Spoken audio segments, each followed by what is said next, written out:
Hello students. Today's topic is treatment of investment fluctuation reserve at the time of admission.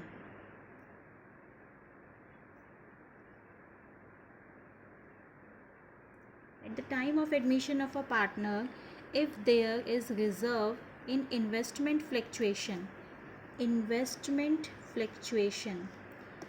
this is a reserve created out of the profits to meet the fall in the market value of the investment. बच्चों asset side में हमें investment show होता है. It means हमने कहीं किसी share, किसी company के शेयर्स, किसी कंपनी के डिबेंचर्स परचेज किए हुए हैं. That is our investment. अब हमारा investment in future market value उसकी फॉल होती है. अगर मार्केट वैल्यू फ्यूचर में उसकी गिरती है, कम होती है, तो उस लॉस से रिकवर होने के लिए हमने पहले ही एक रिज़र्व क्रिएट किया हुआ है और उस रिज़र्व का नाम है investment fluctuation reserve. It means अगर इन्वेस्टमेंट की वैल्यू मार्केट वैल्यू अगर फ्यूचर में गिरती है, फॉल होती है, तो इस रिज़र्व को यूटिलाइज कर लिया जाए. तो at the time of admission of a partner, investment fluctuation reserve is treated depending upon the market value of investment. तो जब हम एडमिशन के टाइम पर फॉर्म को रिकॉन्स्टिट्यूट करेंगे तो हमें जनरली क्या करना होता है, जितने भी हमारे रिज़र्व्स होते हैं उन एक्यूमुलेटेड रिज़र्व्स इनको डिस्ट्रीब्यूट करना पड़ता है. तो जब हम इन्वेस्टमेंट फ्लक्चुएशन रिज़र्व को डिस्ट्रीब्यूट करेंगे तो it's totally depend upon the market value of the investment. तो हम इन्वेस्टमेंट की मार्केट वैल्यू ज़रूर चेक करेंगे. बिना मार्केट वैल्यू चेक किए हम इन्वेस्टमेंट फ्लक्चुएशन रिज़र्व को पार्टनर्स को डिस्ट्रीब्यूट नहीं कराएंगे. तो पार्टनर्स को डिस्ट्रीब्यूट कराने से पहले हमें अपने इन्वेस्टमेंट की मार्केट वैल्यू को चेक करना है. क्या इन्वेस्टमेंट की मार्केट वैल्यू इंक्रीज़ हो गई, क्या इन्वेस्टमेंट की मार्केट वैल्यू डिक्रीज़ हो गई. तो उसी के बेसिस पे हमने अपने इन्वेस्टमेंट फ्लक्चुएशन रिज़र्व के ट्रीटमेंट को 3 पार्ट्स में डिवाइड किया है. तो हमारा फर्स्ट ट्रीटमेंट है when book value and market value of the investment is same. यानी कि इस केस में हमारी जो इन्वेस्टमेंट की बुक वैल्यू है, बुक वैल्यू जो बैलेंस शीट में मेंशन है, एंड मार्केट वैल्यू जो आज की डेट में हमने उसको रीवैल्यूड करके चेक किया, दोनों अगर सेम हैं तो हमें इन्वेस्टमेंट फ्लक्चुएशन रिज़र्व की रिक्वायरमेंट ही नहीं है. तो फर्स्ट केस को हम कैसे सॉल्व करेंगे, ट्रीटमेंट कैसे करेंगे फर्स्ट केस का. फॉर एग्ज़ाम्पल बैलेंस शीट में एसेट साइड में इन्वेस्टमेंट लिखा हुआ है 1 lakh.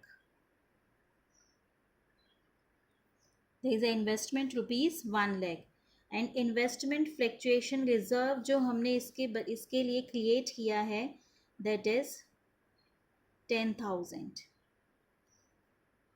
The market value of investment is same as book value. यानी 1 लाख ही रहा हमारा इन्वेस्टमेंट. 1 लाख की बुक वैल्यू थी इन्वेस्टमेंट की, मार्केट वैल्यू भी इन्वेस्टमेंट की 1 लाख रुपीज़ ही है. तो इन्वेस्टमेंट फ्लक्चुएशन रिज़र्व हमारा बच गया, यूटिलाइज नहीं हो पाया. तो अब ये जो इन्वेस्टमेंट फ्लक्चुएशन रिज़र्व है इसे हम डिस्ट्रीब्यूट कर देंगे ओल्ड पार्टनर्स को ओल्ड प्रॉफिट शेयरिंग रेशियो में.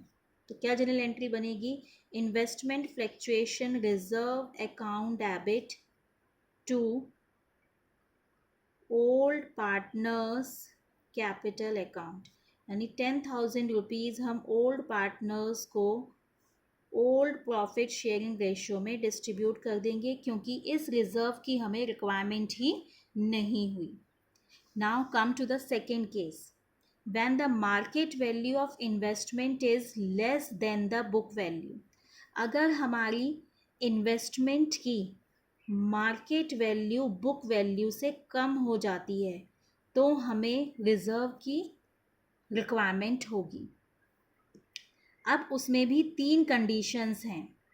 अगर हमारी मार्केट वैल्यू कितनी गिरती है, जितना हमारा रिज़र्व है उतनी. अगर हमारी मार्केट वैल्यू लेस देन है, इक्वल टू, लेस देन और मोर देन।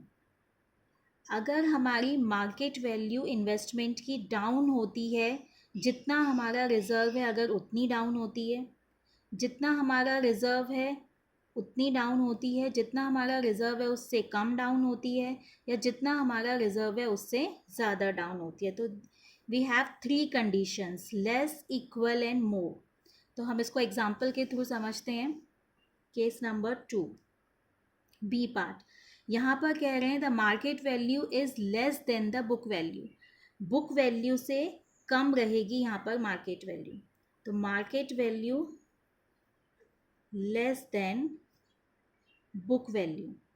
तो फॉर एग्ज़ाम्पल यहाँ बैलेंस शीट में हमारे पास इन्वेस्टमेंट है 1,00,000 रुपीज़ का, और लायबिलिटी साइड में इन्वेस्टमेंट फ्लक्चुएशन रिजर्व है 10,000 का। तो फर्स्ट वाला केस था the market value is less then. तो यहाँ पर हम कह, फॉर एग्ज़ाम्पल हम यहाँ पर कह रहे हैं कि हमारे इन्वेस्टमेंट की जो मार्केट वैल्यू निकल कर आई है वो आई है 95,000। हमारा इन्वेस्टमेंट 1,00,000 रुपीज़ का था, और हमारे इन्वेस्टमेंट की मार्केट वैल्यू जब हमने रीवैल्यूड की तो वो आई 95,000। तो हमारा इन्वेस्टमेंट कितना डाउन चला गया, 5,000 डाउन चला गया, और हमारे पास रिज़र्व कितना है 10,000। तो हम यहाँ से रिकवर कर लेंगे। 10,000 में से 5,000 हमने अपने मार्केट वैल्यू जो डाउन हो गई थी उसको एडजस्ट कर लिया, तो अभी भी हमारे पास 5,000 रिमेनिंग बच गया। अब ये जो 5,000 रिमेनिंग बचा है, it should be transfer to partners capital account. हम ये किसको दे देंगे, ये हम पार्टनर्स को डिस्ट्रीब्यूट कर देंगे। तो हम यहाँ पर क्या जर्नल एंट्री बनाएंगे इस केस में, यहाँ जर्नल एंट्री आपकी बनेगी investment fluctuation reserve account debit to investment to old partners capital account. Investment fluctuation reserve हमारा कितना था 10,000, तो हमने यहाँ पर मेंशन कर दिया 10,000।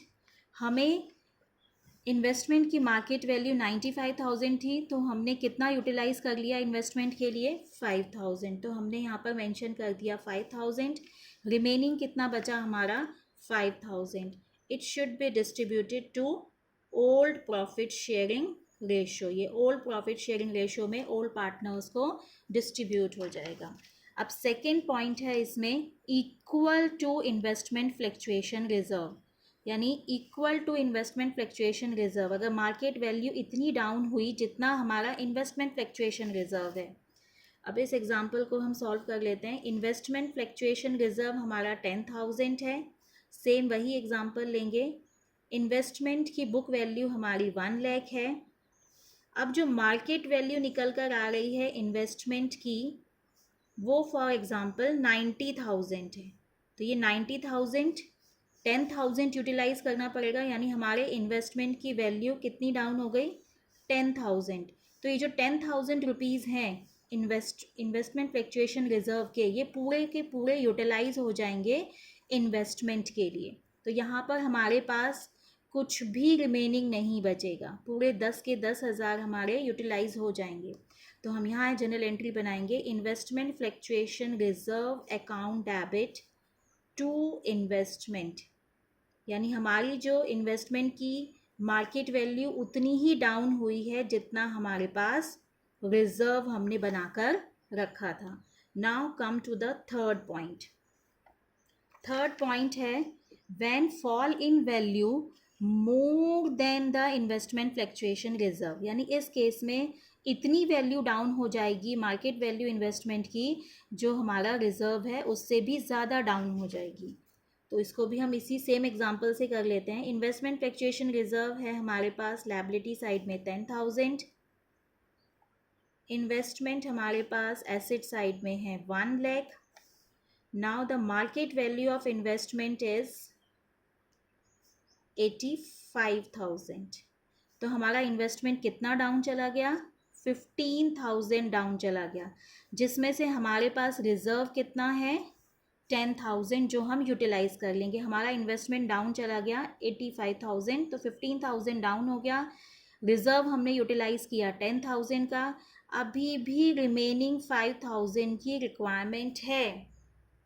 ये रिक्वायरमेंट, ये शॉर्टफॉल कहाँ से पूरा होगा? रिवैल्यूएशन अकाउंट से। जैसे हमने वर्कमैन कंपनसेशन क्लेम में अपनी शॉर्टफॉल को रिवैल्यूएशन अकाउंट से फुलफिल किया था, सेम ऐसी इन्वेस्टमेंट फ्लक्चुएशन में भी हम अपने शॉर्टफॉल को रिवैल्यूएशन अकाउंट से ही फुलफिल करेंगे। तो यहाँ जर्नल एंट्री बन जाएगी investment fluctuation reserve account debit revaluation account debit to investment. अब इन्वेस्टमेंट फ्लक्चुएशन रिजर्व हमारा है 10,000, शॉर्टफॉल कितने की है 5,000 की, टोटल हमारा इन्वेस्टमेंट डाउन कितना गया है 15,000। तो ये हमने अपनी रिकवरी यहाँ से कंप्लीट कर ली। Now come to the third case. The third case is when the market value of investment is more than the book value। जहाँ मार्केट वैल्यू ज़्यादा है बुक वैल्यू से, जब मार्केट वैल्यू बुक वैल्यू से ज़्यादा होगी तो there is no need to use investment fluctuation reserve. इसको भी हम एग्जांपल के थ्रू कर लेते हैं। रिजर्व हमारे पास 10,000 है और इन्वेस्टमेंट हमारे पास 1 लाख है।